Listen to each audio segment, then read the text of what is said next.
मजमा है, ये मजमा ये बता रहा है कि ये चिलचिलाती धूप में अगर ये मजमा यहाँ खड़ा है तो इसका मतलब है कि शहर बदलाव चाहता है।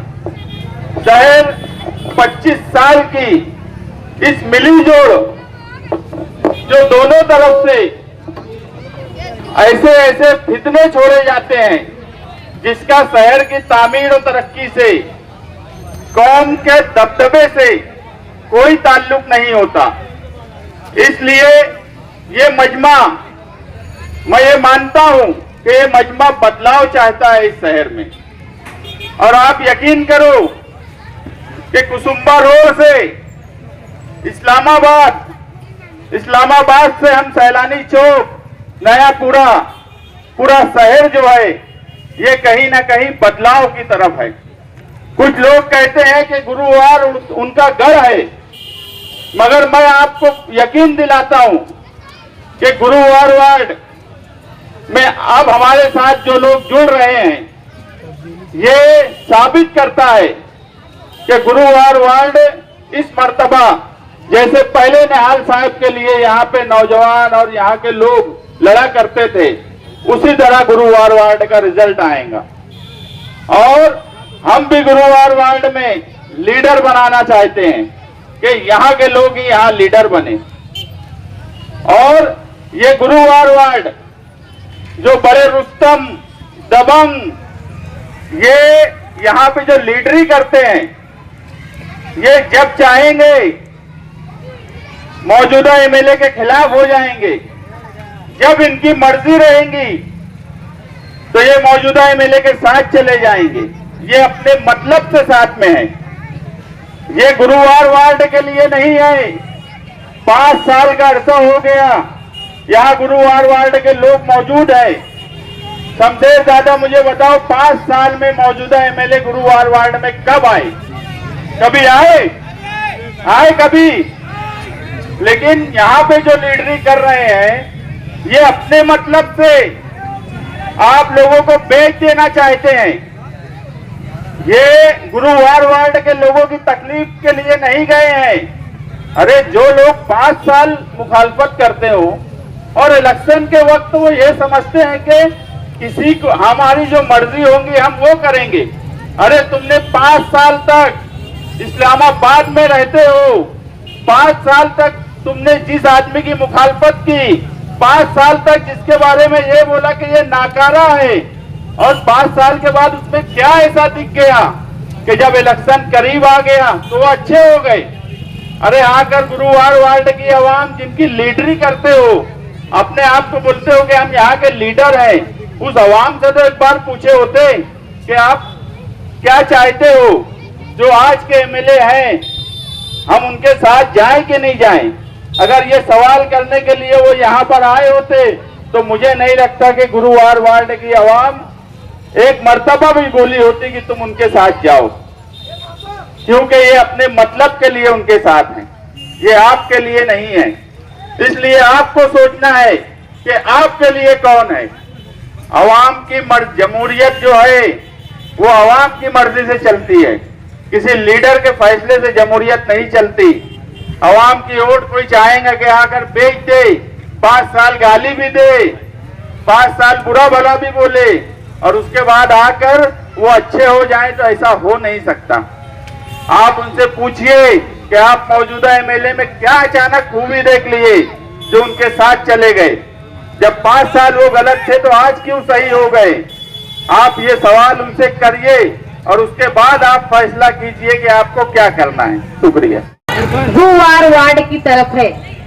मालेगांव शहर के साथ हुई नाइंसाफी, नाअहल लीडरान की कारकिर्दगी को बताने के लिए मालेगांव शहर के मुख्तलिफ इलाकों में समाजवादी पार्टी अपनी यात्रा इंसाफ मांगने के लिए आज गुरुवार वार्ड आई है।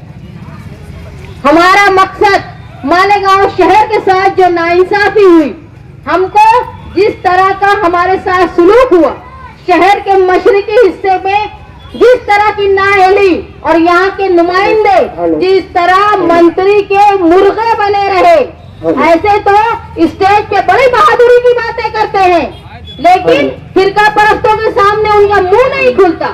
जब 12 नवंबर का वाकया आया तो सब अपने घर में मुर्गे बने बैठे थे, लेकिन आपसी लड़ाई को बहादुरी का नाम देके वो स्टेज सजा रहे हैं, लेकिन ये नहीं बोलते कि मालेगांव शहर का 100 बेड का खवातीन का हॉस्पिटल जो उस पार चला गया, आज अगर आधी रात को खवातीन को जचकी में या ऑपरेशन की नौबत आ जाएगी तो हमारी औरतें कहां भटकेंगी, इसके बारे में उन्होंने सोचा नहीं।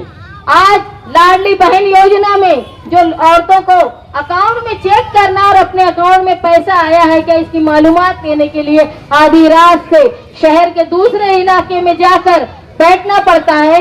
आधी रात को वहां पे वो रहती है ताकि हमारा नंबर जल्दी लग जाए। ऐसी हमारी औरतों की जिस तरह से बेकदरी हो रही है उसकी तरफ किसी की नजर नहीं है। आज मालेगांव शहर 70% मजदूरों का शहर है। यहाँ लोग पक्के मकान में नहीं रहते। सादी निहाल अहमद साहब ने कहा था कि 11,000 कॉलोनी बनाने की बजाय मालेगांव शहर में जो लोग कच्चे मकान में रहते हैं उनको पक्का मकान बनाने के लिए हुकूमत बिना सूद के कर्ज दे। अगर वहाँ पे कॉलोनी बना के गुंडागर्दी का अड्डा बनाना, वहाँ खंडर बनाना और ठेकेदारों की चापलूसी करके उनको फायदा पहुंचाने का काम किया गया, जहाँ हमारी माओ बहनों की इज्जत महफूज नहीं है, उसकी बजाय जो जहाँ रहता है उसको बिना सूद के पक्का घर बनाने के लिए अगर हुकूमत कर्ज देती, ये ठहराव कारपोरेशन कर लेते हैं तो मालेगांव शहर में जो अतिक्रमण है वो भी कम हो जाता है और वहाँ जाकर जो गंदे पानी नापाकी में लोग परेशान है वो आज हालत नहीं होती। आज भी हम हुकूमत से यही उम्मीद करते हैं कि अगर मालेगांव शहर में पढ़े लिखे और निहाली सोच वाले समाजवादी पार्टी के उम्मीदवार को आप लोगों ने चुनकर दिया, मैं उम्मीदवारी कर रही हूँ समाजवादी पार्टी से और आप लोगों से मैं दरखास्त करती हूँ जो अधूरा इंसाफ, जो हम तरस गए हैं इंसाफ के लिए, हमारा दवाखाना उधर चला गया, हमारी बैंकें उधर चली गई, हमारे ऑफिसेस उधर चले गए, कारपोरेशन का फंड उधर चला गया और जब भी कोई केस होता है, जब भी परेशानी आती है तो सिर्फ मालेगांव शहर का इस इलाके में जुल्म होता है और उस इलाके के लोग महफूज रहते हैं। ये सब इंसाफ दिलाने का काम हम समाजवादी और निहाली सोच के साथ आपके साथ करेंगे। जो लोग कच्चे मकानात में रहते हैं उनको स्कीमों के जरिए बिना सूद के लंबे टर्म 20 साल 25 साल के वक्फे के लिए कर्ज दिलाने का काम, जो हमारी बैंकें उस तरफ चली गई हैं उसको वापस लाकर हमारे तबका जो लोग औरतें वहां जाके परेशान है, जो मर्द वहां जाके परेशान है, अगर कोई वहां अपना अकाउंट में पैसे लाता है तो उनको डर लगता है कि रास्ते में कोई लूट मार ना हो जाए, वो खौफ से निकालने का काम मालेगांव शहर में जो हॉस्पिटल के लिए लोग जचकी के लिए और दूसरी बीमारी के लिए हमारे यहाँ न दवाइयाँ होती है न बेड होता है, हमारे साथ जचकी के लिए जो औरतें जाती है उनके साथ नर्स और दवाखाने का स्टाफ बहुत खराब सुलूक करता है, ऐसा सुलूक करता है ऐसा कोई भिखारी आ गया। वो सारे हमारे अज़्म के लिए, हमारी कोशिशों के लिए आपको हमारे साथ मिलकर समाजवादी पार्टी से मैं उम्मीदवारी कर रही हूँ शान हिंद निहाल अहमद। ये याद रखना कि जो 5 साल से 25 साल से जो मर्द यहाँ पे रहनुमाई कर रहे थे वो बुज़दिल थे। जब जा रहे ना फिरका परस्ती के साथ बोलने की बात आई उस वक्त घर में दबक के बैठ गए। जब हुजूर की शान में गुस्ताखी की बात आई उस वक्त भी इन्होंने जवाब नहीं दिया और जब गढ़ की यात्रा इस सिमत से जा रही थी वहां मस्जिदों के बाहर ये जब बैंड बाजा बजाया गया, हमारी रमजान महीने में हमारी तरावी में खलल हुआ, उस वक्त ये लोग बोलते हैं कि मसलहत से काम लो। अरे मसलहत से तो काम लेते, तुम्हारा दबाव तो पुलिस के ऊपर भी नहीं था।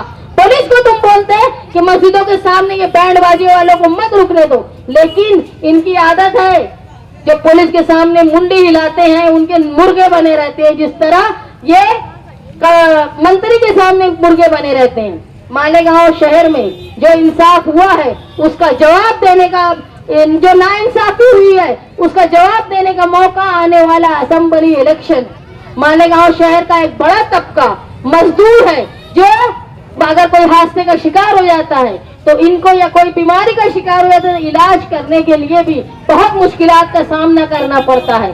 अगर आप लोगों ने साथ दिया तो आने वाले वक्त में हम मजदूरों के लिए घर का इंतजाम, साफ पानी का, आवाम के लिए साफ पानी का इंतजाम, औरतों के लिए दवाखाने में अच्छा इंतजाम, जो बच्चे नौज़ायदा पैदा होते हैं उनके लिए सेहत बख्श ग़िज़ा का इंतजाम, मालेगांव शहर में ऐसी औरतों के लिए तालीम का, मर्दों के लिए तालीम का इंतजाम और रोजगार का इंतजाम हम लोग करेंगे। आप लोगों से गुजारिश है कि आने वाले इलेक्शन में ये याद रखें कि हमारे साथ किसी ने 15 साल धोखा किया है, किसी ने 10 साल धोखा किया है। कभी स्टेज पे बैठकर वो ये नहीं बताते कि हमने क्या काम किया है, वो सिर्फ दूसरी बात करते हैं, बंदूक की सियासत करते हैं। उनसे पूछो कि 15 साल शेख रशीद खानदान भी मेयर रहा, 15 साल मुफ्ती साहब के भी मेयर रहे, 10 साल मुफ्ती साहब खुद एमएलए रहे, 15 साल शेख रशीद साहब का खानदान एमएलए रहा। उनसे पूछो कि तुमने क्या काम किया इन 25 सालों में, और आप उनका जवाब सुनो। सिवाय गुंडागर्दी की सियासत, सिवाय एक दूसरों को धमकी देने की सियासत, आप ये याद रखो उनके पास कोई मुद्दा नहीं है। उनके पास ये बताने को नहीं है कि इन्होंने 25 सालों में क्या किया। इसलिए लोगों को बेवकूफ बनाने के लिए वो ऐसी बातें करते हैं जिससे आवाम का कोई लेना देना नहीं। वो गुंडागर्दी ये कर रहा है, ये बात करते हैं, गुंडागर्दी वो कर रहा है, ये बात करते हैं। उन्होंने क्या आवाम के लिए किया ये नहीं बताते। ये नहीं बताते कि हमारी तोड़ीबाजी से हमने हमारा हॉस्पिटल उधर लेकर चले गए, हमारे रिश्वत खाने की वजह से हमने हमारी बैंक उधर लेकर चले गए। ये नहीं बताते कि हमने पैसा खा गए और हमारा कारपोरेशन का फंड उधर दे दिया। ये नहीं बताते कि हमारे अब्बा को मेयर बनाने के लिए हमने हमारे यहाँ के पानी का सौदा कर दिया। उनसे सवाल करो, वही कौम की इज्जत होती है जो जिंदा होती है, और जिंदा रहना है तो सवाल करो। हमारे इंसाफ के लिए, आने वाली नस्लों के मुस्तकबिल के लिए आपको ऐसे नुमाइंदों से सवाल करना है जो इक्तदार में रह चुके हैं। आज हमारी यात्रा गुरुवार वार्ड के इस हिस्से में घूम रही है, आगे शहर के मुख्तलिफ इलाकों में जाएगी। हम लोग मालेगांव शहर के ये हाल देख रहे हैं कि मस्जिद के सामने की गटरें बहती है, गंदा पानी सड़कों पे बहता है, लोग नापाकी लगाकर मस्जिदों में जा रहे हैं, अपने घरों में जा रहे हैं। ये सोचो कि मस्जिद और मदरसों का, मीनारों का मालेगांव शहर जो मशहूर है पूरे हिंदुस्तान में, आज यहाँ मुस्लिम रहनुमा होने के बाद भी अपने पैरों में गंदगी और नापाकी लगा के लोग घूमते हैं। शर्म आनी चाहिए यहाँ के नुमाइंदों को जो हमारे शहर को निस्फ ईमान से महरूम रखा है। आज आप लोगों से मैं दरख्वास्त करती हूँ कि अपने ज़मीर की आवाज पर लोगों से सवाल करो कि तुमने क्या काम किया, पहले ये बताओ फिर तुमको वोट देंगे। मालेगांव शहर की माँ बहनों से मेरी गुजारिश है कि आपके साथ जो बेकदरी का सुलूक हो रहा है, आपको बैंकों में जाकर लंबी लाइन लगानी पड़ रही है, इस पर आप लीडर से सवाल करो कि हम वहाँ परेशान हैं, तुमने क्या किया। बैंक वहाँ चली गई, हम हॉस्पिटल में जाते हैं हमारे रिश्तेदार को लेकर या हम जचकी के लिए, तो हमारे साथ जानवरों जैसा सुलूक क्यों होता है। उनसे सवाल करो। ये सब का जवाब देने का वक्त आने वाला इलेक्शन है। आप लोगों से गुजारिश है अपने ज़मीर की आवाज पर लब्बैक कहते हुए अच्छी तरह सोचे कि 25 साल में मालेगांव शहर ने क्या खोया, हमारा दबदबा, हमारी सहूलत, हम गंदे पानी में रह रहे हैं, ये सब का जवाब देने का वक्त आप लोगों के पास आ रहा है।